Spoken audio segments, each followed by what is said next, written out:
नमस्कार, आप देख रहे हैं वर्ल्ड नाउ। मैं हूं आपके साथ विवेक शांडिल्य। दुनिया भर की खबर लेकर हम हाजिर हैं। दुनियादारी में दिखाएंगे आपको दुनिया के कोने कोने में क्या क्या चल रहा है, क्या कुछ खास है, क्या बड़ी खबरें हैं, क्या हेडलाइंस हैं, क्या ब्रेकिंग न्यूज है। एक ऐसा खास शो जो आपको दुनिया भर की बड़ी खबरों से अपडेट करता है, दुनिया भर की बड़ी खबरें आप तक पहुंचाता है। वर्ल्ड नाउ में सबसे पहले बात करेंगे न्यूयॉर्क मेयर पद के चुनाव की, जहां मेयर पद की रेस के लिए वोटिंग शुरू हो चुकी है। इस रेस में एक नाम जो चर्चा में है वो है जोहरान ममदानी। भारतीय मूल का यह शख्स अमेरिका में इतिहास रोशनी के करीब है। कौन है जोहरान ममदानी, जिनके और डोनाल्ड ट्रंप के बीच बड़ी दुश्मनी बताई जाती है। मेयर चुनाव को लेकर इसीलिए ट्रंप ने एक बार फिर धमकी दी है। धमकी, जोहरान को जिताने पर न्यूयॉर्क की फंडिंग रोक दी जाएगी। ट्रंप नहीं चाहते जोहरान ममदानी मेयर का चुनाव जीते। डोनाल्ड ट्रंप ने ऐसा क्यों कहा है? जोहरान के मेयर बनने के बाद क्या न्यूयॉर्क बर्बाद हो जाएगा? न्यूयॉर्क अमेरिका के लिए एक बहुत अहम शहर माना जाता है। आखिर न्यूयॉर्क में ऐसा क्या हुआ है कि यहां का मेयर चुनाव इतना अहमियत रखता है? कैसे न्यूयॉर्क मेयर का चुनाव होता है, वहां पर सिस्टम क्या है, यह भी आपको डिटेल से बताएंगे। साथ ही बताएंगे डोनाल्ड ट्रंप और जोहरान ममदानी में आखिर दुश्मनी किस बात को लेकर है। इसके बाद बात करेंगे मैक्सिको की। ट्रंप का अगला निशाना है मैक्सिको। ट्रंप ड्रग्स अभियान के तहत मैक्सिको पर स्ट्राइक की प्लानिंग कर रहे हैं। ट्रंप की इस सीक्रेट प्लानिंग को लेकर एक नई रिपोर्ट सामने आई है। क्या है इस रिपोर्ट में आपको बताएंगे। कैसे ट्रंप अब मैक्सिको पर दबाव बनाना चाहते हैं, कौन सी टीमें इस ऑपरेशन में शामिल होंगी। इसके साथ ही आपको उस नेटवर्क के बारे में बताएंगे जिसको लेकर ट्रंप मैक्सिको पर हमलावर है। कैसे मैक्सिको एक ड्रग्स का सिंडिकेट बन चुका है, कार्टेल बन चुका है, कारोबार यहां पर फैला, और मैक्सिको से कितना ड्रग्स तस्करी होता है, वहां पर कैसे ड्रग्स की एक बड़ी खेप पहुंचती है, कैसे वहां पर प्रोक्योरमेंट होता है, सब कुछ आपको डिटेल से बताएंगे। फिर बात करेंगे नेपाल में आई सफेद आफत की। नेपाल में एवलांच ने कई पर्वतारोहियों की जिंदगी छीन ली है। नेपाल के कौन से हिस्से में एवलांच आया आपको बताएंगे। साथ ही एवलांच कैसे आता है यह भी आपको समझाएंगे। नेपाल में कई बार खतरनाक एवलांच देखने को मिले हैं और उसमें कई लोगों की जान भी जा चुकी है। इस प्राकृतिक आपदा के बारे में आपको डिटेल देंगे। इसके बाद बातचीत होगी रोम की उस विरासत की जो आखिरकार 800 सालों के बाद धराशायी हो गया। 800 साल पुरानी ऐतिहासिक इमारत कैसे भरभरा कर जमींदोज हो गई। आखिर रोम में ऐतिहासिक इमारतों का क्या सही तरीके से रखरखाव नहीं हो रहा है? यूएन के फंडिंग के बावजूद ऐतिहासिक इमारत क्यों गिर गई? इस इमारत के बारे में इतिहास क्या कहता है? ये इसे कब बनाया गया, किसने बनाया, ये सब कुछ देखिए मेरे साथ वर्ल्ड नाउ में। वर्ल्ड नाउ में सबसे पहले बात करेंगे उस शख्स की जिसकी चर्चा राष्ट्रपति ट्रंप के बाद अमेरिका में इस वक्त सबसे ज्यादा हो रही है। नाम है जोहरान ममदानी। आज पूरी दुनिया की नजर अमेरिका की सबसे बड़ी आबादी वाले शहर न्यूयॉर्क पर है, जहां मेयर चुनाव के लिए वोटिंग होने वाली है। सबकी जुबान पर बस यही सवाल है कि क्या चुनाव जीतने की रेस में सबसे आगे चल रहे हैं डेमोक्रेटिक उम्मीदवार जोहरान ममदानी। क्या ममदानी इतिहास बना देंगे? इंपॉर्टेंट यह भी है कि जोहरान ममदानी भारतीय मूल के हैं और भारतीय फिल्म मेकर मीरा नायर के बेटे हैं, जिन्हें आप मॉनसून वेडिंग और द नेमसेक जैसी फिल्मों के लिए जानते हैं। मेयर चुनाव में ममदानी की जीत तय मानी जा रही है। भारतीय समय के मुताबिक 3:30 बजे दोपहर के बाद मेयर पद के लिए वोटिंग शुरू हो चुकी है। हालांकि वोटिंग के 1-2 दिन बाद शुरुआती नतीजे आते हैं, लेकिन अंतिम रिजल्ट आने में लगभग 1 हफ्ते का वक्त लग जाता है, क्योंकि मेल बैलेट्स और अनुपस्थित वोटों की गिनती बाद में होती है। ममदानी डेमोक्रेटिक पार्टी से न्यूयॉर्क सिटी में मेयर पद के उम्मीदवार हैं। अगर ममदानी जीतते हैं तो वो पिछले 100 सालों में न्यूयॉर्क के सबसे युवा, पहले भारतवंशी और मुस्लिम मेयर बनेंगे। हालांकि मेयर के चुनाव को लेकर सियासी तापमान बढ़ा हुआ है। ममदानी की यह हवा अमेरिकी राष्ट्रपति डोनाल्ड ट्रंप को रास नहीं आ रही है और इसलिए ट्रंप खुली चेतावनी दे रहे हैं। ट्रंप ने चौंकाने वाला बयान देकर सनसनी मचा दी है। उन्होंने कहा है कि अगर न्यूयॉर्क की जनता जोहरान ममदानी को जिताती है वोट देकर, तो डोनाल्ड ट्रंप सरकार न्यूयॉर्क के लिए फंड को सबसे निचले स्तर पर लेकर चली जाएगी, यानी न्यूयॉर्क के फंड को कट ऑफ किया जा सकता है। ट्रंप ने अपने सोशल मीडिया प्लेटफॉर्म ट्रूथ पर क्या लिखा है, क्या वार्निंग दी है, वो आइए आपको जल्दी से दिखाते हैं। अगर जोहरान ममदानी न्यूयॉर्क सिटी के मेयर चुने जाते हैं तो न्यूयॉर्क में मैं कानूनी तौर पर जरूरी फंडिंग ही करूंगा, यानी कि वो जो न्यूनतम फंडिंग होगी उतना ही पैसा रिलीज करेंगे, उससे ज्यादा नहीं करेंगे। इसके अलावा कोई आर्थिक मदद नहीं दूंगा, यह उन्होंने कहा है। एक कम्युनिस्ट के हाथ में यह शहर बच नहीं सकता है। बहुत जबरदस्त विरोधी डोनाल्ड ट्रंप माने जाते हैं ममदानी के, और यह भी कह रहे हैं न्यूयॉर्क पूरी तरह तबाह हो जाएगा। ममदानी एक पूरी तरह से नाकाम शख्स हैं। उनकी सोच 1000 साल से विफल साबित हुई है। अगर जीते तो न्यूयॉर्क पूरी तरह आर्थिक और सामाजिक आपदा बनेगा। मैं राष्ट्रपति के रूप में बुरे के पास अच्छा पैसा नहीं भेजना चाहता हूं, क्योंकि राष्ट्र को चलाना मेरा दायित्व है और देश का पैसा गलत हाथों में नहीं दिया जा सकता है। ये शब्द हैं डोनाल्ड ट्रंप के। ट्रंप लंबे समय से ममदानी के भयंकर विरोधी रहे हैं, आलोचक रहे हैं। जून में जब अमेरिकी मुस्लिम नेता ममदानी ने मेयर पद की प्राइमरी रेस जीती थी, तब से ही डोनाल्ड ट्रंप लगातार हमलावर रहे हैं जोहरान ममदानी पर। इस बार उन्होंने फिर से ममदानी को घेरा है। ट्रंप खुलेआम धमकी दे रहे हैं। ट्रंप ने कहा है कि कम्युनिस्ट के सत्ता में रहते हुए केवल बदतर हो सकता है। ट्रंप ने न सिर्फ ममदानी को निशाना बनाया, बल्कि मतदाताओं से एंड्रयू कुओमो को वोट देने की भी अपील की है। ट्रंप ने कुओमो के समर्थन में कहा, चाहे आपको एंड्रयू कुओमो व्यक्तिगत तौर पर पसंद हो या ना हो, आपके पास कोई चॉइस नहीं है। आपको अपना वोट कुओमो को देना होगा और उम्मीद करनी होगी कि वो शानदार काम करें। वो इसके काबिल हैं, लेकिन ममदानी मेयर पद के काबिल नहीं। ट्रंप ने ममदानी के सिद्धांतों पर तंज कसते हुए कहा कि उनके सिद्धांतों की परीक्षा 1000 सालों से हो रही है। यानी वो लेफ्ट सिद्धांतों की बात कर रहे हैं और वो कह रहे हैं कि सिद्धांत कभी सफल नहीं हुए। मैं एक ऐसे डेमोक्रेट को जीतते देखना पसंद करूंगा जिसके पास सफलता का रिकॉर्ड हो, बजाय उसके जिसके पास अनुभव ही ना हो। वो पढ़ाई में भी अच्छे नहीं थे और वो दुनिया के सबसे महान शहर को उसकी पुरानी शान, उसकी पुरानी विरासत कभी वापस नहीं दिला सकेंगे। सिर्फ ट्रंप ही नहीं, एलन मस्क भी जोहरान ममदानी का विरोध कर रहे हैं। एलन मस्क ने भी ममदानी पर निशाना साधा है।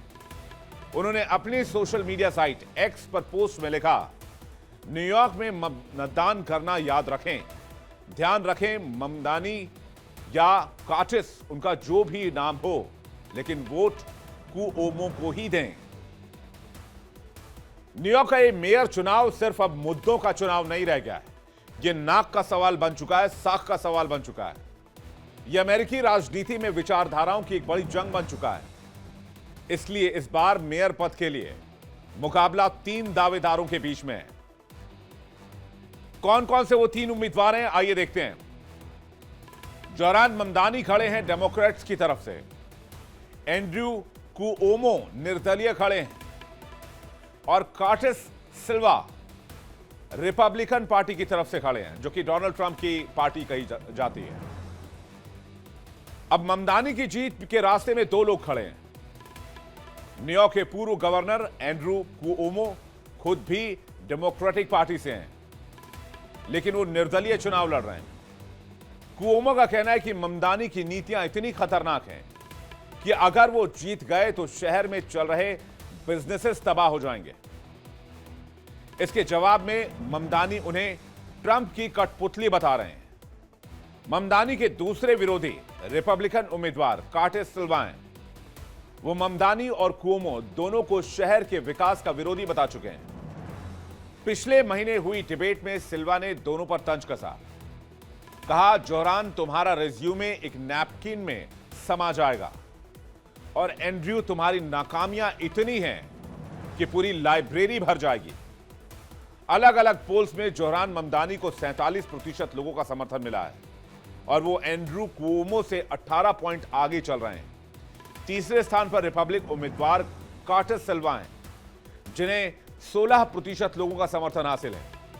ममदानी ने जून में डेमोक्रेटिक प्राइमरी में कुओमो को हरा दिया था। इस बार वो न्यूयॉर्क वासियों से वादा कर रहे हैं कि वो महंगाई कम करेंगे, किराया फ्रीज करेंगे और सस्ती आवास योजना लेकर आएंगे। अब जिस चुनाव के लिए अमेरिका में वार पलटवार इतनी तेज है, सियासत इतनी जबरदस्त हो रही है, इसके बारे में भी आपको बताते हैं कि आखिर न्यूयॉर्क में मेयर चुनाव कराया कैसे जाता है। दरअसल हर चुनाव की तरह अमेरिका में जितने भी चुनाव होते हैं, मेयर चुनाव भी हर 4 साल में होता है। रजिस्टर्ड वोटर्स ही वोट डाल सकते हैं। वोट डालने के लिए उम्र 18 साल से ज्यादा होनी चाहिए। चुनाव 2 चरणों में होते हैं। पहला है प्राइमरी इलेक्शन, उसके बाद दूसरा आता है जनरल इलेक्शन। प्राइमरी इलेक्शन में पार्टी उम्मीदवार चुनती है और हर पार्टी से एक विजेता चुना जाता है। इसके बाद बारी आती है आम लोगों के वोट करने की, जिसे जनरल इलेक्शन के नाम से जाना जाता है। विजेता आम जनता के सामने चुनावी मैदान में उतरते हैं। इसमें जो उम्मीदवार सबसे ज्यादा वोट हासिल करता है वही चुनाव जीता, वो मेयर बनता है। न्यूयॉर्क सिटी में रैंक चॉइस वोटिंग सिस्टम लागू है। ये न्यूयॉर्क सिटी का एक खास तरीका होता है। कैसे खास है ये भी आपको बताते हैं। मतदाता 1, 2, 3, 4, 5 क्रम में पसंदीदा उम्मीदवारों को रैंक करते हैं। अगर किसी को पहले राउंड में 50% से ज्यादा वोट मिल गए तो वो मेयर का चुनाव जीत जाता है। अगर किसी को पहली पसंद में 50% वोट नहीं मिले तो सबसे कम वोट पाने वाला बाहर हो जाता है। फिर उसे सेकंड चॉइस में जोड़ दिया जाता है। यह तब तक चलता है जब तक किसी उम्मीदवार को 50% से ज्यादा वोट नहीं मिल जाता। तो यह तो प्रक्रिया की बात रही, लेकिन यह चुनाव इसलिए भी अहम माना जा रहा है क्योंकि यह अमेरिका का सबसे शक्तिशाली स्थानीय पद माना जाता है। न्यूयॉर्क सिटी का मेयर पूरे शहर का प्रशासन संभालता है, यानी कि police, education, transport, housing, budget जैसी चीजों पर फैसला करता है। कौन सी नीतियां लागू होंगी और शहर किस दिशा में बढ़ेगा, यानी कि एक मिनी प्रधानमंत्री जैसा रोल है। न्यूयॉर्क सिटी के मेयर अक्सर राष्ट्रीय राजनीति के बड़े चेहरे बन जाते हैं। माइकल ब्लूमबर्ग राष्ट्रपति पद तक पहुंचे और रूडी गिuliani 9/11 के बाद राष्ट्रीय नायक बने। इसलिए जोहरान ममदानी की चर्चा हो रही है, एक युवा चेहरा जो भविष्य में अमेरिका की राजनीति बदल सकता है। इसलिए अब वहां पर इस नाम को लेकर सियासत काफी तेज हो गई है। अब जोहरान ममदानी के प्रोफाइल के बारे में भी जानिए कि वो इस मुकाम पर कैसे पहुंचे। ममदानी का युगांडा से क्या कनेक्शन है। दरअसल जोहरान ममदानी भारतीय अमेरिकी फिल्म निर्माता मीरा नायर के बेटे हैं। उनका जन्म युगांडा के कंपाला में हुआ था, जहां उनकी मां की मुलाकात उनके पिता से हुई थी। जोहरान के पिता महमूद ममदानी युगांडा के निवासी हैं और उनकी जड़ें गुजरात में जुड़ी हुई हैं। वो 7 साल की उम्र में परिवार के साथ न्यूयॉर्क चले गए थे। इसके बाद वहीं पले बढ़े। हालांकि ममदानी राजनीति में आने से पहले हिप हॉप रैपर रह चुके हैं। उनका सबसे मशहूर गाना कांडा था, जो युगांडा में बहुत वायरल हुआ।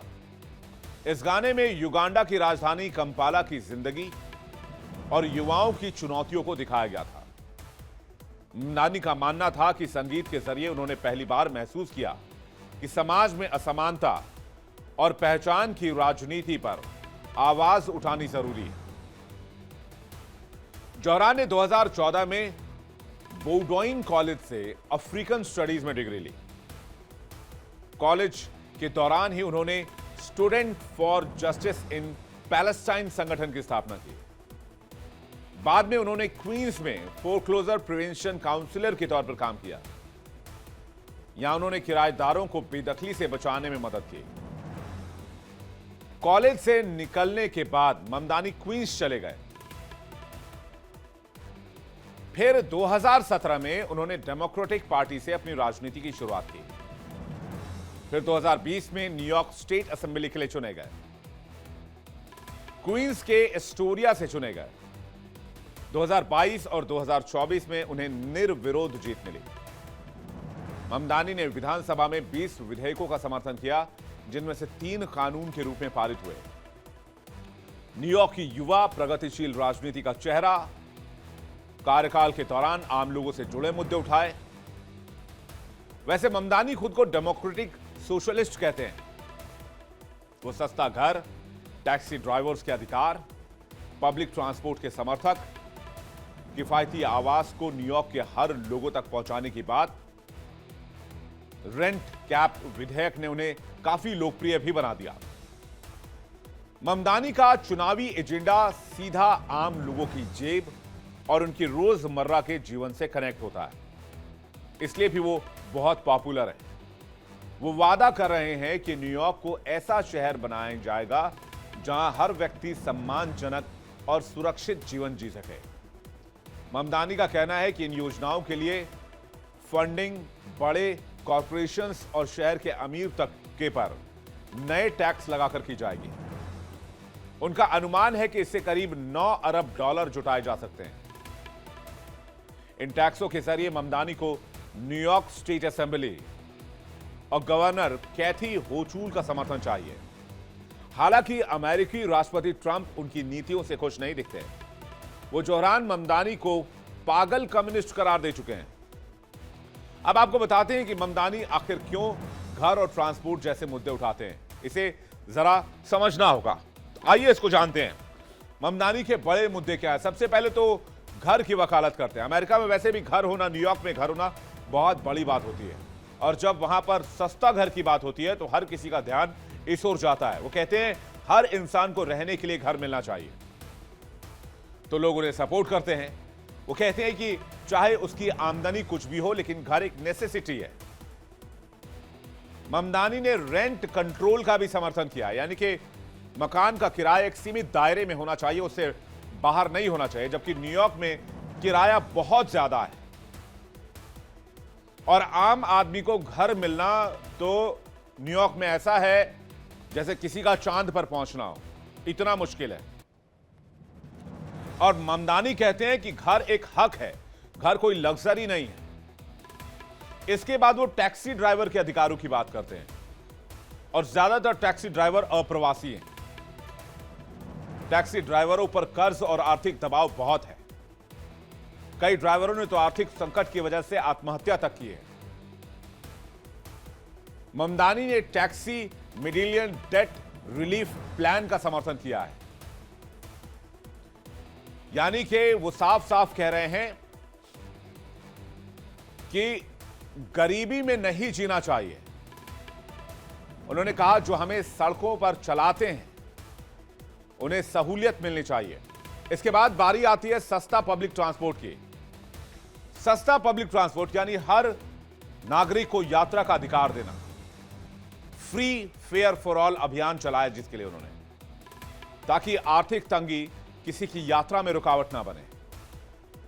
फिर आर्थिक और सामाजिक समानता की बात करते हैं। ममदानी का मानना है कि सिस्टम सिर्फ अमीरों के पक्ष में बना है। वो चाहते हैं अमीरों से ज्यादा टैक्स लिया जाए और उस पैसे से आम लोगों की मदद की जाए, जिससे अमीर और गरीब के बीच की खाई को कम किया जा सके। फिर बारी आती है न्याय और मानवाधिकार की। वो कहते हैं हर इंसान को समान हक और इंसाफ मिलना चाहिए, चाहे वो किसी भी धर्म से हो, किसी भी रंग से हो, किसी भी देश से हो। वो नस्ल भेद, भेदभाव और पुलिस हिंसा के भी खिलाफ है। और ये बातें अमेरिका में जो लोग बाहर से रह रहे हैं उनको बहुत कनेक्ट करती है। अब ममदानी के वायदों से परेशान कौन है? तो वो तबका परेशान है जिसे वो टैक्स वसूलने की बात कर रहे हैं, यानी कि बिजनेसमैन, कारोबारी। ममदानी के वायदों से शहर के कारोबारी बहुत परेशान हो गए। जब जून में उन्होंने डेमोक्रेटिक प्राइमरी जीती तो वॉल स्ट्रीट में चिंता बढ़ गई थी। कई कारोबारियों ने शहर छोड़ने तक की धमकी दे दी। कुछ बिजनेसमैन ने कहा था न्यूयॉर्क अब बर्बाद होने से बस एक कदम दूर है। और ध्यान रखिए, डोनाल्ड ट्रंप भी एक बिजनेसमैन है, और डोनाल्ड ट्रंप और ममदानी के बीच 36 का आंकड़ा है। और जितने भी बिजनेसमैन है वो ममदानी को देखना नहीं चाहते हैं। जबकि ममदानी खुद को डेमोक्रेटिक सोशलिस्ट कहते हैं, यानी वो कॉर्पोरेट्स के बजाय आम लोगों के पक्ष में नीतियां बननी चाहिए, इसके पक्षधर हैं। लेकिन ममदानी के कुछ बयान ऐसे भी रहे हैं जो बहुत विवादित रहे हैं, जो उन्हें सुर्खियों में लेकर आते हैं। पिछले 6 महीने में जोहरान ने कुछ ऐसे बयान दिए जो अमेरिका में खूब सुर्खियां बटोरते रहे। मुस्लिम पहचान, भेदभाव पर जोहरान ने न्यूयॉर्क में एक सभा में अपनी चाची के अनुभव का जिक्र किया था, जिसमें उन्होंने कहा कि 9/11 के बाद मेट्रो नहीं ली क्योंकि वो हिजाब पहनने के कारण असहज थी। उन्होंने कहा कि मुसलमानों को न्यूयॉर्क में लंबे समय से अपमान झेलना पड़ा है। इसके साथ ही उन्होंने कहा कि अरबपति जैसी कोई चीज नहीं होनी चाहिए। दुनिया में इतनी असमानता है यहां किसी के पास भी इतना पैसा नहीं होना चाहिए। तो वहीं अमेरिका इजराइल की दोस्ती पर भी ममदानी ने निशाना साधा था और कहा था कि अमेरिका को इजराइल को सैन्य सहायता तुरंत बंद कर देना चाहिए जब तक वो गाजा और वेस्ट बैंक की नाकेबंदी और कब्जे को जारी रखें। ममदानी फिलिस्तीन के समर्थक भी माने जाते हैं और इन टिप्पणियों ने इस चुनाव को खासा गरमा दिया है। शिया मुस्लिम समुदाय से आने वाले ममदानी ने गाजा में इजराइल की सैन्य कार्रवाई को नरसंहार बताया था और इजराइल को एक समान अधिकारों वाला राज्य बनाने के लिए कहा था, यानी कि उतने ही पावर फिलिस्तीन के पास होने चाहिए। जोरान के अलावा अगर हम बात करें एंड्रू कुओमो की, तो वो भी अमेरिकी राजनीति का एक बड़ा नाम है और कार्टिस जो कि न्यूयॉर्क में बहुत फेमस है। मेयर पद की रेस में कौन कौन से नाम हैं? एंड्रू कुओमो के बारे में सबसे पहले जानते हैं। न्यूयॉर्क राज्य के पूर्व गवर्नर रह चुके हैं एंड्रू कुओमो। 3 बार लगातार गवर्नर बने। स्वास्थ्य सेवा और LGBTQ अधिकारों पर उन्होंने कई कदम उठाए। कोविड-19 महामारी के दौरान कई सख्त कदम उठाए। हेल्थ पॉलिसी के लिए राष्ट्रीय स्तर पर हेडलाइंस बटोरी। 2021 में यौन उत्पीड़न के आरोपों के चलते उन्हें इस्तीफा देना पड़ा। उन्होंने आरोपों को राजनीतिक साजिश बताया और अब स्वतंत्र उम्मीदवार के तौर पर न्यूयॉर्क सिटी मेयर की रेस में कूद पड़े हैं। डेमोक्रेटिक पार्टी छोड़ने के बाद भी उनका नाम, नेटवर्क और अनुभव आज की तारीख में बहुत बड़ा है। फिर बारी आती है कर्टिस सिल्वा की, जो कि रिपब्लिकन पार्टी के नेता हैं। इनको ट्रंप का समर्थन भी हासिल है। गार्डियन एंजल्स संगठन के कारण पूरी दुनिया में जाने जाते हैं। लंबे समय तक रेडियो शो चलाने के बाद उन्होंने राजनीति में एंट्री ली। 2021 में उन्होंने न्यूयॉर्क मेयर पद का चुनाव लड़ा था, लेकिन उस समय चुनाव हार गए थे। राजनीति और न्यूयॉर्क में एक जाना माना नाम है कर्टिस सिल्वा, जिनकी तस्वीर इस वक्त आप यहां पर देख रहे हैं। चलिए अब यह जानने की कोशिश करते हैं कि न्यूयॉर्क अमेरिका के लिए कितना इंपॉर्टेंट है और यहां का मेयर चुनाव नाक और साख का सवाल क्यों है। न्यूयॉर्क सिटी को अमेरिका का दिल कहा जाता है। यहां का मेयर होना सिर्फ एक शहर का मुखिया बनना नहीं है, बल्कि अमेरिका की सबसे प्रभावशाली राजनीतिक कुर्सियों में बैठने के जैसा है। यही वजह है कि इस चुनाव पर दुनिया भर की निगाहें टिकी हुई हैं। न्यूयॉर्क सिटी का अपना एक अलग बजट है, नियम कानून है। मेयर तय करते हैं कि टैक्स का पैसा कहां खर्च होगा। न्यूयॉर्क सिटी को अमेरिका की आर्थिक राजधानी कहा जाता है। क्यों कहा जाता है, इसे समझना होगा। न्यूयॉर्क की सालाना जीडीपी सुनकर आप हैरान रह जाएंगे। $2.3 ट्रिलियन। यानी अब अपने देश से ही कंपेयर करेंगे तो हमारे देश की जीडीपी के आधे से ज्यादा है। न्यूयॉर्क सिटी का बजट कई देशों के बजट से बहुत बड़ा है और अगर आपने पाकिस्तान से कंपेयर कर दिया तो वहां से 10-20 गुना ज्यादा है।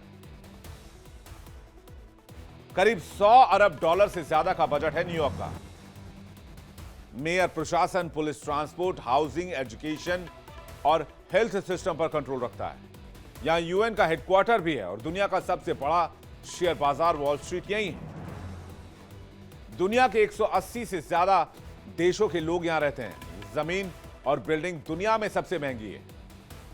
बड़ी कंपनीज का हेडक्वार्टर यहीं पर है।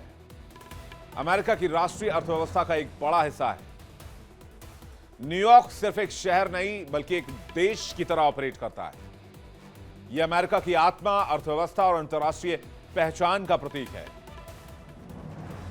न्यूयॉर्क शहर को 400 साल पहले डचों ने बसाया था और यहां 1834 से मेयर चुनाव चले आ रहे हैं और ये सिस्टम जारी है। मेयर के फैसले सिर्फ शहर नहीं बल्कि अंतर्राष्ट्रीय स्तर पर असर डालते हैं। जो नेता न्यूयॉर्क को संभाल सकता है उसे राष्ट्रपति पद के लिए भी संभावित चेहरा माना जाता है। न्यूयॉर्क में लिए गए फैसले पूरी अमेरिकी अर्थव्यवस्था को प्रभावित करते हैं। किसी भी अंतर्राष्ट्रीय घटना या कूटनीतिक विवाद का असर न्यूयॉर्क तक आता है। लेकिन देखने वाली बात यह होगी, क्या ममदानी इतिहास रचेंगे या न्यूयॉर्क की जनता डोनाल्ड ट्रंप की बात मानेगी और नतीजे कुछ और होंगे? इसके बारे में हम आपको अपडेट करेंगे और एक एक जानकारी आप तक पहुंचाएंगे। चलिए बात करते हैं मैक्सिको की। अमेरिकी राष्ट्रपति डोनाल्ड ट्रंप ड्रग तस्करी से निपटने के लिए लगातार एक्शन में। पहले डोनाल्ड ट्रंप ने वेनेजुएला को टारगेट किया। वेनेजुएला में ड्रग तस्करी के बहाने कई बार कैरिबियन सी पर अटैक किया और अब कह रहे हैं कि वेनेजुएला में तो बाकायदा डोनाल्ड ट्रंप वॉर की तैयारी में है।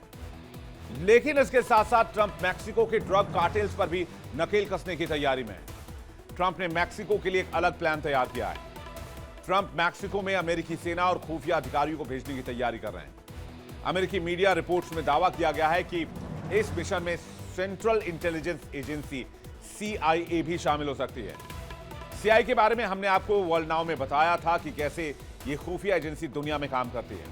अब राष्ट्रपति डोनाल्ड ट्रंप ने मैक्सिको में सक्रिय ड्रग कार्टेल्स को खत्म करने के लिए अमेरिकी कॉम्बैट यूनिट और CIA की टीमों को भेजने का प्लान किया है। अगर यह ऑपरेशन हकीकत बनता है तो 100 साल बाद अमेरिकी सैनिक मैक्सिको की जमीन पर कदम रखने जा रहे हैं। कहा जा रहा है कि इस मिशन से जुड़ी शुरुआती ट्रेनिंग चालू भी हो चुकी है और प्लान के मुताबिक मैक्सिको की जमीन पर भी ऑपरेशन चलाया जाएगा। लेकिन अभी सेना भेजने का अंतिम फैसला नहीं लिया गया है।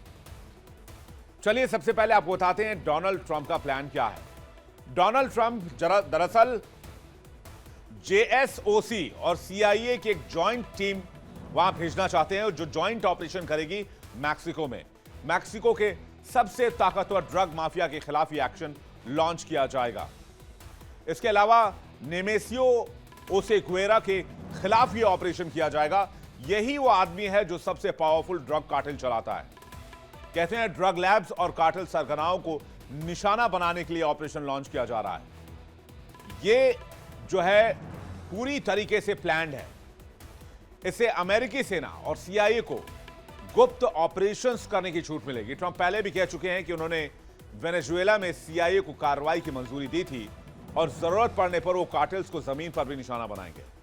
अमेरिका की सेना अगर इस ऑपरेशन में इन्वॉल्व होती है तो यह ऐतिहासिक पल होगा, लेकिन यह उतना ही खतरनाक होगा क्योंकि मैक्सिको के ड्रग कार्टेल से निपटना अपने आप में किसी देश में जंग लड़ने जैसा है। दरअसल अमेरिकी सेना ने इतिहास में कुछ ही बार मैक्सिको में एंट्री की है। सबसे बड़ी कार्रवाई आज से 100 साल से भी पहले हुई थी 1916 में, जब जनरल जॉन पर्शिंग ने मैक्सिकन क्रांतिकारी पेनेचो विला का पीछा करने के लिए सेना भेजी थी। इसके बाद से अमेरिका मैक्सिको में सीधे सैन्य कार्रवाई से बचता रहा है। कानूनी तौर पर अमेरिका मैक्सिको की अनुमति के बिना सेना नहीं भेज सकता है और मैक्सिको हमेशा से किसी भी विदेशी सैन्य दखल का विरोध करता आया है। अगर यह ऑपरेशन सच में होता है तो यह 100 साल बाद मैक्सिको में अमेरिकी सेना का पहला एक्शन होगा, पहला ऑपरेशन होगा।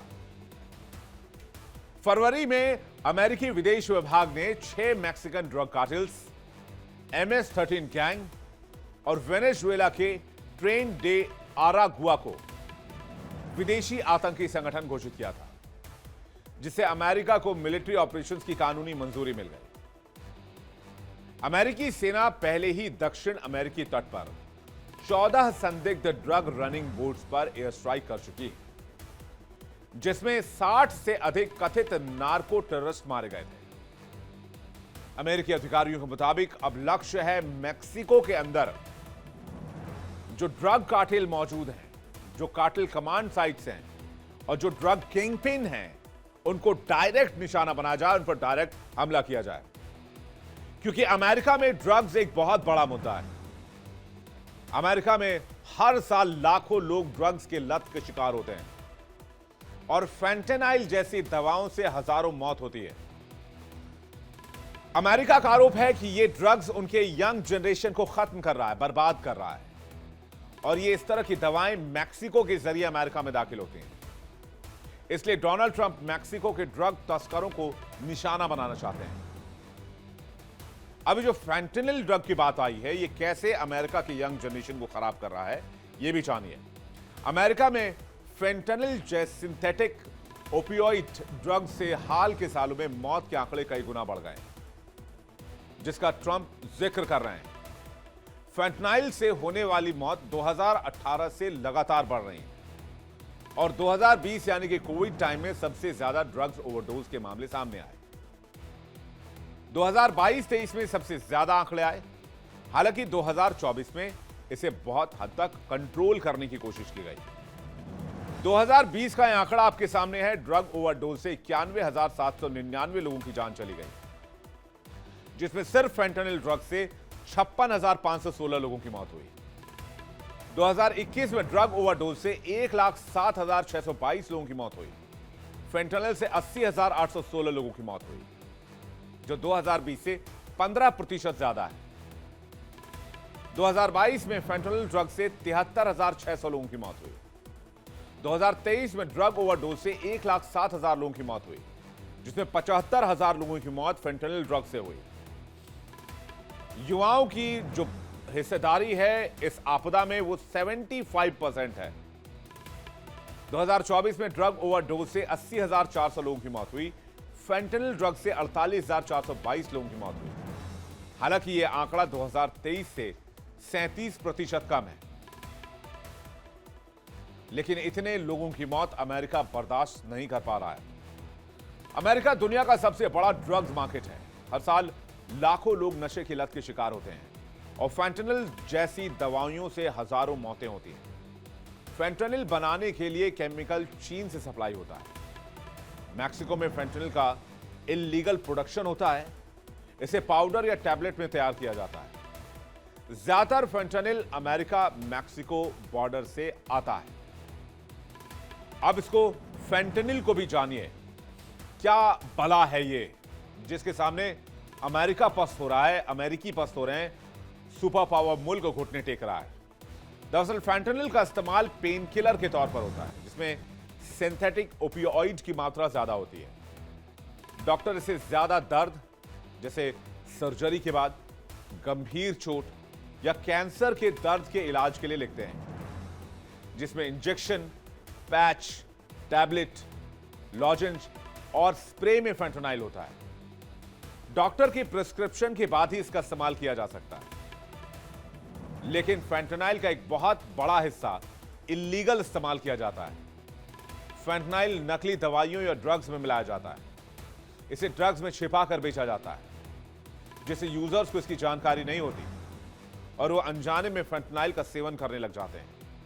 ड्रग्स में सिंथेटिक ओपियोइड काफी ज्यादा डाला जाता है, जो हेरोइन से 30 से 50 गुना और मॉर्फिन से 100 गुना ज्यादा शक्तिशाली है। इसके छोटे से छोटे हिस्से भी अगर ओवरडोज कर गए तो फिर इंसान की जान जानी तय है। फेंटनाइल की लत बहुत जल्दी इंसान को लगती है। ये सांस लेना धीमा कर देते हैं, कई बार सांसों को रोक देते हैं, जिससे मौत का खतरा होता है। अमेरिकी सरकार पर लगातार दबाव रहता है कि ड्रग तस्करी पर सख्त कदम उठाए जाएं और इसी के मद्देनजर, इसी की वजह से अब मैक्सिको में जो ड्रग कार्टेल्स मौजूद हैं उस पर ट्रंप की नजर है। मैक्सिको दुनिया के सबसे बड़े ड्रग तस्करी नेटवर्क का गढ़ माना जाता है। बेहद खतरनाक ड्रग यहीं से अमेरिका पहुंचते हैं। अमेरिकी एजेंसियों के मुताबिक देश में ड्रग की सबसे बड़ी सप्लाई मैक्सिकन कार्टेल के जरिए होती है। बात अगर ड्रग्स कार्टेल की जाए तो दुनिया में बड़े ड्रग्स उत्पादक और तस्कर देशों में से एक है मैक्सिको, जहां पर अफीम, मेथ, फेंटनाइल का यह उत्पादक माना जाता है। दुनिया का सबसे बड़ा मेथ बनाने वाला देश है मैक्सिको। सीक्रेट जगह में ये ड्रग्स तैयार किए जाते हैं और ये सारा माल पहुंचता है अमेरिका। फेंटनिल से सालाना 50 से 70 अरब डॉलर की तस्करी होती है। 2024 में मैक्सिको ने 750 से ज्यादा ड्रग लैब्स पकड़ी। मैक्सिको में कई शक्तिशाली ड्रग कार्टेल मौजूद हैं। अब आप कहेंगे कि क्या ये ड्रग कार्टेल इतने शक्तिशाली हैं कि अमेरिका भी इनके सामने हार मान जाता है, या घुटने टेक देता है, या कुछ कर नहीं पाता? सवाल जायज भी है, लेकिन कहते हैं कि ड्रग कार्टेल्स मैक्सिको में इतने पावरफुल हो चुके हैं कि वो कई इलाकों में पुलिस और सरकार को चुनौती देते हैं। यहां तक कि कई जगहों पर तो पुलिस और वहां के स्थानीय प्रशासन भी इनसे मिले होते हैं, क्योंकि हथियारबंद होते हैं। धमकी देते हैं, पैसा बहुत सारा है, अकूत संपत्ति है। भ्रष्टाचार और हिंसा के चलते स्थानीय प्रशासन लाचार हो जाता है। कई कार्टेल्स तो अपने आप को शैडो गवर्नमेंट की तरह चलाते हैं। एक पर्टिकुलर एरिया होता है जहां उनकी सरकार चलती है, उनका आदेश माना जाता है और लोग उसे फॉलो करते हैं, तो उन्हें वहां से जड़ से उखाड़ फेंकना बहुत मुश्किल है। और इसलिए अमेरिका लाचारी में सिर्फ बयानबाजी करता रहता है।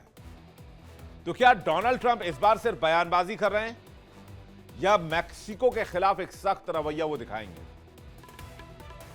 या हर बार की तरह इस बार भी ड्रग कार्टेल के सामने अमेरिका सरेंडर कर देगा? इस पर हमारी नजर आएगी, यह हम आपको डिटेल से बताएंगे।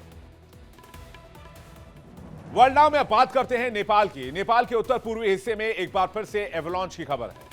यालुंग नाम की चोटी पर एवलांच आने से 8 पर्वतारोहियों की मौत हो गई है और कम से कम 7 पर्वतारोही लापता बताए जा रहे हैं। लापता लोगों में विदेशी पर्वतारोही। अब जल्दी से तस्वीर देख लीजिए आप कि एवलांच जब आता है तो किस तरह की तस्वीर होती है। बर्फ का एक बहुत बड़ा हिस्सा बहुत तेजी से पहाड़ से नीचे की तरफ उतरता है। कहते हैं बहुत बड़ा हिस्सा बर्फ का जब टूट के पहाड़ से ढलान की तरफ आता है तो एवलांच जैसी तस्वीर बनती है।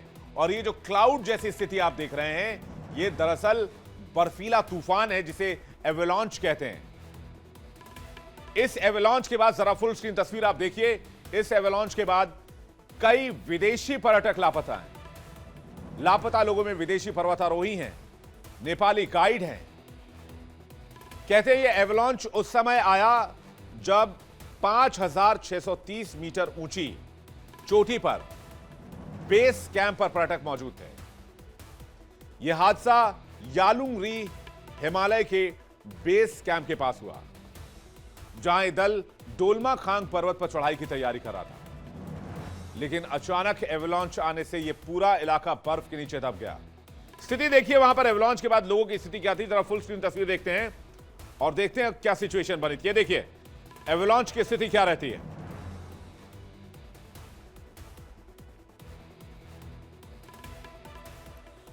तो एवलांच की तस्वीर आप देखिए। एवलांच के चले जाने के बाद कैसे लोगों को वहां से रेस्क्यू किया गया। फौरन वहां पर हेलीकॉप्टर पहुंचा।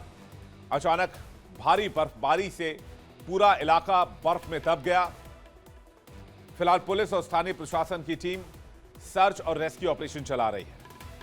हेलीकॉप्टर्स को एवलांच साइट पर भेजा गया है ताकि लापता पर्वतारोहियों और उनके गाइड्स को ढूंढा जा सके। बताया जा रहा है कि टीम में यूरोप और एशिया के कुछ देशों के पर्वतारोही शामिल थे, जो पिछले हफ्ते ही नेपाल पहुंचे थे। नेपाल पुलिस के साथ साथ नेपाल आर्मी को भी रेस्क्यू रिलीफ ऑपरेशन में लगाया गया है। प्रशासन ने बताया कि मौसम और ऊंचाई के कारण सर्च ऑपरेशन में दिक्कत आ रही है, लेकिन कोशिश की जा रही है कि जल्द से जल्द लापता लोगों तक पहुंचा जा सके। हालांकि ऐसे स्थिति में, ऐसे एवलांच के बाद, बर्फ में दब जाने के बाद लोगों के जिंदा बचे होने के चांस बहुत कम हो जाते हैं। इस एवलांच के बाद पूरे इलाके में डर और अफरा तफरी का माहौल बन गया। आपको बता दें कि यालुंग नेपाल चीन सीमा के नजदीक का इलाका है। यह इलाका कम भीड़ भाड़ वाला है।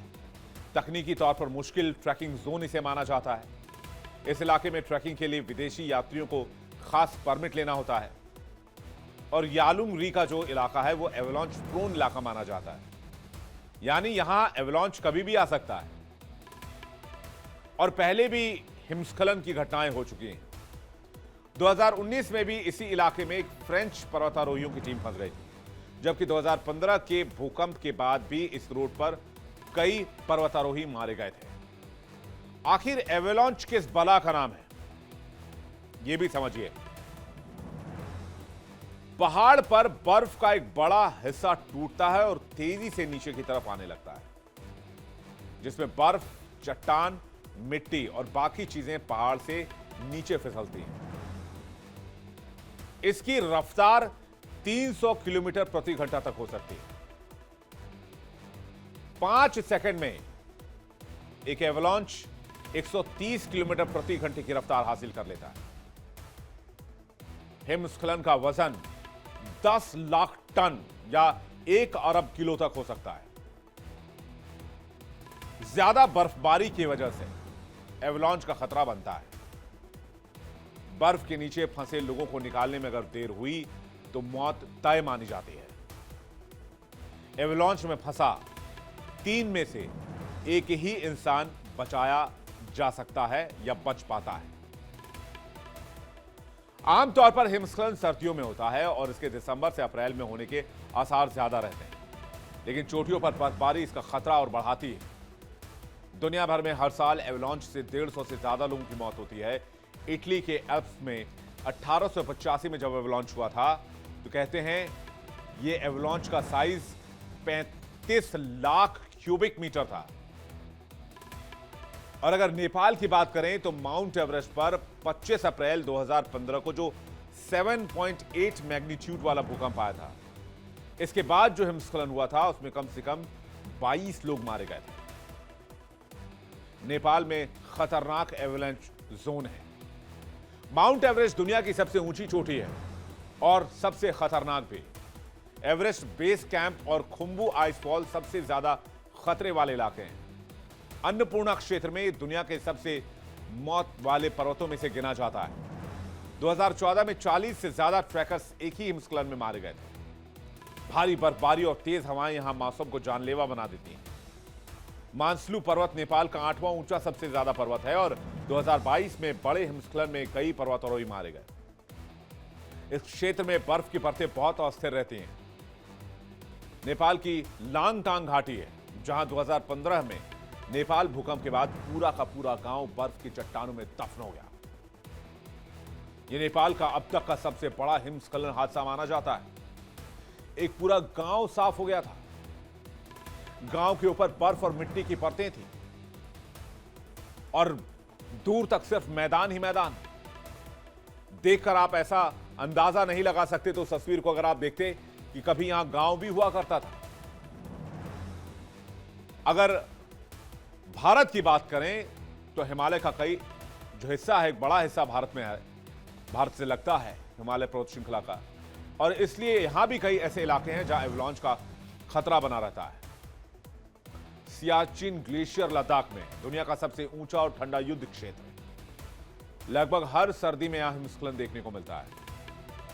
यहां सेना और पर्वतारोहियों के लिए सबसे खतरनाक इलाका है। जम्मू कश्मीर में सोनमर्ग, गुलमर्ग, कुपवाड़ा, गागनगिर, द्रास और जोजिला पास सबसे खतरनाक जोन माने जाते हैं। 2023 और 2024 में भी यहां कई सैनिक एवलांच की चपेट में आए।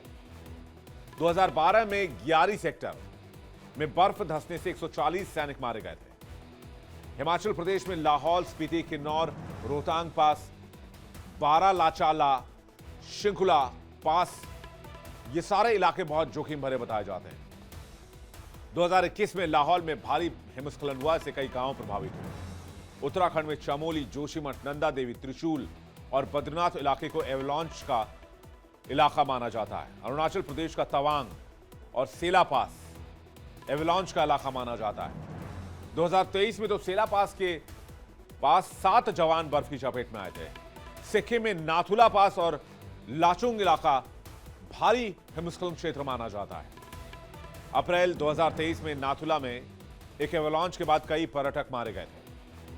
वहीं दुनिया में कई और ऐसे पर्वतीय इलाके हैं जो एवलांच जोन में आते हैं। काराकोरम रेंज जो पाकिस्तान चीन सीमा पर है, K2 और आसपास के ग्लेशियर क्षेत्र में बार बार हिमस्खलन होते हैं। एल्प्स पर्वत श्रृंखला, स्विट्जरलैंड, फ्रांस, इटली, यूरोप में हर सर्दी में सैकड़ों छोटे बड़े एवलांच आते हैं। एक है चैमोनिक्स जो फ्रांस में है और जर्मैट स्विट्जरलैंड में, जो सबसे ज्यादा एवलांच प्रभावित क्षेत्र है। ऐसे में सावधानी ही बचाव है। आगे बढ़ते हैं, बात करते हैं एक और बड़ी खबर की। वर्ल्ड नाउ में बात इटली की। इटली से जो तस्वीर सामने आई है वो इस वक्त पूरी दुनिया में देखी जा रही है, सोशल मीडिया पर सबसे ज्यादा ट्रेंड कर रही है, क्योंकि इटली की राजधानी रोम में 800 साल पुरानी इमारत का हिस्सा ढह गया। इमारत ढहने से अफरा तफरी मच गई। दरअसल रोम में मशहूर कोलोसियम के पास एक पुराना टॉर देई कॉन्टे नाम का टावर गिर गया, जिसमें एक मजदूर की मौत हो गई और 3 लोग घायल हो गए। तस्वीरें आपको दिखाते हैं। 800 साल पुराने इस इमारत की तस्वीर आप देखिए। अचानक से इस इमारत में कंपन शुरू हुई और धीरे धीरे करके चारों तरफ से इस इमारत से धूल मिट्टी का गुबार निकलने लगा और देखते ही देखते इमारत ढह गई। जरा फुल स्क्रीन तस्वीर आपको दिखाते हैं। बिल्डिंग के ढहते हुए धूल का गुबार उठा और लोग वहां से इधर उधर भागते नजर आए। अब यह हादसा हुआ क्यों? सवाल इस बात को लेकर है कि इमारत न भूकंप और न ही किसी तरह की एक्टिविटी, तो फिर यह हादसा हुआ कैसे? दरअसल इस इमारत में मरम्मत और रिस्टोरेशन का काम चल रहा था। जिस वक्त यह हादसा हुआ उस वक्त इमारत के आसपास मजदूर मौजूद थे। तभी टावर का एक बड़ा हिस्सा अचानक गिर पड़ा, जिससे सड़क पर भारी मलबा और सफेद धूल का बादल फैल गया। लगभग 1.5 घंटे बाद टावर का एक और हिस्सा भी गिर गया, जिससे इलाके में और मलबा फैल गया। हालांकि फायर डिपार्टमेंट ने पहले ही मलबे में फंसे व्यक्ति को निकाल लिया था और प्रोटेक्टिव बैरियर्स भी बना दी, जिससे उसे दूसरी बार गिरने पर कोई और चोट नहीं लगी। हादसे के बाद स्थानीय प्रशासन ने जांच शुरू कर दी है। अगर इस टॉर देई कॉन्टी की बात करें, जो टावर है, यह टावर रोम के कोलोसियम और रोमन फोरम के पास स्थित है, यानी शहर के बेहद ऐतिहासिक इलाके में। इस इमारत की रिस्टोरेशन के लिए ईयू ने फंडिंग की थी, जिसकी लागत लगभग 7 मिलियन यूरो यानी करीब 65 करोड़ रुपए से इसे रिस्टोर किया जा रहा था। एक तरफ इटली की इमारत गिरी तो वहीं इसे लेकर रूस ने इटली का मजाक बनाया। रूस की इस हरकत से इटली आग बबूला हो गया है। रूसी विदेश मंत्रालय के प्रवक्ता मारिया जखारोवा ने अपने टेलीग्राम पर एक पोस्ट में इटली का मजाक उड़ाया और मीनार के ढहने को रोम की ओर से यूक्रेन को दिए जा रहे समर्थन से जोड़ दिया। उन्होंने दावा किया कि जब तक इटालियन सरकार यूक्रेन का समर्थन करती रहेगी, पूरा इटली अर्थव्यवस्था से लेकर उसके मीनारों तक सब कुछ ढह जाएगा। उन्होंने आगे लिखा कि मुझे याद है कि इस साल मई 2025 में इटालियन विदेश मंत्री ने बताया था कि यूक्रेन को इतालवी समर्थन प्राप्त है, जिसमें सैन्य सहायता और यूरोपीय संघ के जरिए दिए गए योगदान शामिल है, जो लगभग 2.5 अरब यूरो हैं। रूसी प्रवक्ता के इस बयान पर इटली ने नाराजगी जाहिर की और इसे लेकर रोम ने रूसी राजदूत को औपचारिक विरोध दर्ज कराने के लिए तलब किया। रूसी प्रवक्ता के असंवेदनशील बयान को लेकर इटली के विदेश मंत्री एंटोनियो तजानी ने बेहद शर्मनाक और इसे अस्वीकार्य बताया। उन्होंने इस टिप्पणी का विरोध जताने के लिए रूसी राजदूत को भी तलब कर लिया। वैसे टॉर दो कॉन्टी की अगर बात की जाए तो ये रोम के बीचों बीच बना एक पुराना पत्थर का टावर है। इस टावर को tower of the county family भी कहा जाता है, क्योंकि इसे कॉन्टी परिवार ने बनवाया था। यह टावर साल 1238 में यानी कि करीब 800 साल पहले बना। उस समय रोम में अलग अलग ताकतवर परिवार रहते थे और वो अपनी ताकत दिखाने के लिए ऊंची ऊंची इमारतें बनवाते थे। इसे रिकार्डो कॉन्टी ने बनवाया था। वो पोप इनोसेंट 3, जो उस समय के मशहूर पोप थे, उनके भाई थे। यानी ये टावर एक बहुत ही ताकतवर और अमीर परिवार का था। यह टावर एक तरह से किला था। इसका इस्तेमाल 2 कामों के लिए होता था: सुरक्षा, ताकि दुश्मनों से परिवार को बचाया जा सके; दूसरा, शक्ति दिखाने के लिए, ताकि लोग देख सके कि कॉन्टी परिवार कितना पावरफुल है। कई भूकंपों को झेल चुका यह टावर। हालांकि यह और ऊंचा हुआ करता था, लेकिन समय के साथ और प्राकृतिक आपदाओं के साथ, भूकंप के साथ साथ छोटा होता गया। पहले यह टावर 50 से 60 मीटर ऊंचा था, लेकिन अब यह करीब 29 मीटर ही बचा था। लेकिन अब इसका एक और हिस्सा भी ढह गया। हालांकि टॉर दे कॉन्टी को 2006 से बंद रखा गया है, क्योंकि यह काफी कमजोर हालत में थी। बात अगर रोम की करें तो रोम का इतिहास दुनिया के सबसे चर्चित इतिहासों में से एक रहा है और रोम शहर सबसे ऐतिहासिक शहरों में से एक रहा है। इसे इटर्नल सिटी यानी कि सदाबहार शहर कहा जाता है, क्योंकि इसका इतिहास 2500 साल से भी ज्यादा पुराना है। कहते हैं इसे 753 ईसा पूर्व में बसाया गया था। कहा जाता है कि शहर की नींव रोमुलस और रेमस नाम की दो भाइयों ने रखी थी। यहीं से इसे रोम नाम मिला।